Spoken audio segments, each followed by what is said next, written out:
Today on Rappler.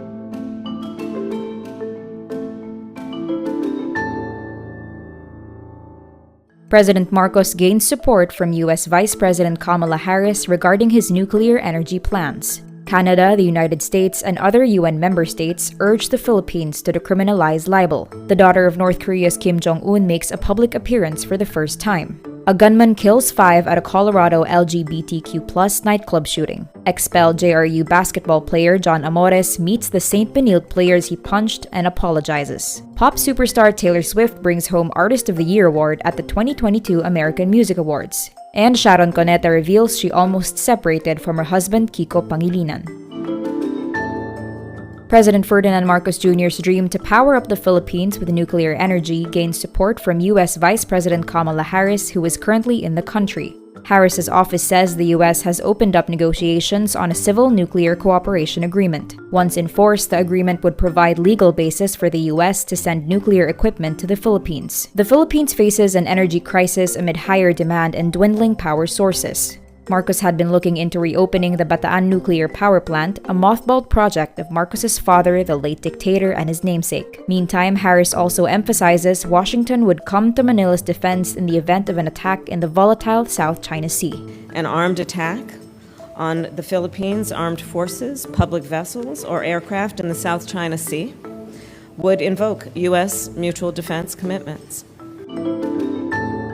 Several United Nations member countries urged the Marcos administration to decriminalize libel and cyber libel in the Philippines. During the recent Universal Periodic Review of the Philippines, Canada recommended the Philippine government to amend the revised Penal Code and the Cybercrime Prevention Act in order to decriminalize libel and cyber libel. The U.S. adds the Philippines should review and revise laws and regulations that unduly restrict or inhibit freedom of expression and independent media. Other countries call on the Marcos administration to cease attacks and harassment on journalists and ensure media freedom in the Philippines. Data from the Department of Justice shows at least 1,159 cyber libel cases were filed in court between 2012 and November 9, 2022. This includes Nobel laureate and Rappler CEO Maria Ressa and former Rappler researcher Ray Santos Jr., who were convicted of cyber libel in 2020. The Court of Appeals denied Ressa and Santos's motion for reconsideration in October 2022.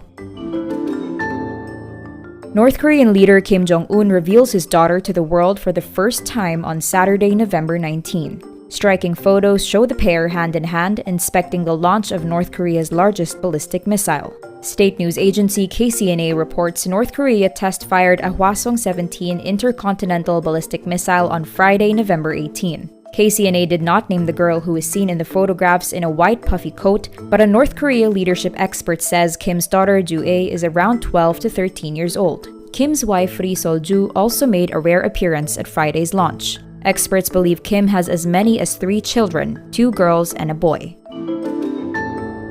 A gunman opens fire inside an LGBTQ night spot in Colorado Springs late on Saturday, November 19, killing at least 5 people and injuring 25 others. Police say the initial phone call about the shooting came in just before midnight. They add the suspect was apprehended within minutes thanks to the quick action of law enforcement and at least 2 patrons who intervened. The 22-year-old suspect, who is now in police custody, used a long rifle. Several of the injured are in critical condition and are being treated at local hospitals. In a statement, Club Q calls the incident a hate attack and thanks the heroic customers for subduing the gunman. Former Jose Rizal University basketball player John Amores personally apologizes to the College of St. Benilde Blazers nearly 2 weeks after his punching spree involving 4 team members. Despite being expelled from the Heavy Bombers team, Amores has started to make amends by meeting the players he assaulted. CSB coach Charles Tew says he had invited Amores to attend their team practice to apologize, which Amores accepted. Tew adds Amores did not ask CSB players Jimboy Pastoran or Tane Davis to junk their physical injury complaints filed against him. Amores is currently facing 3 separate complaints from Pastoran, Davis, and UP recruit Mark Belmonte.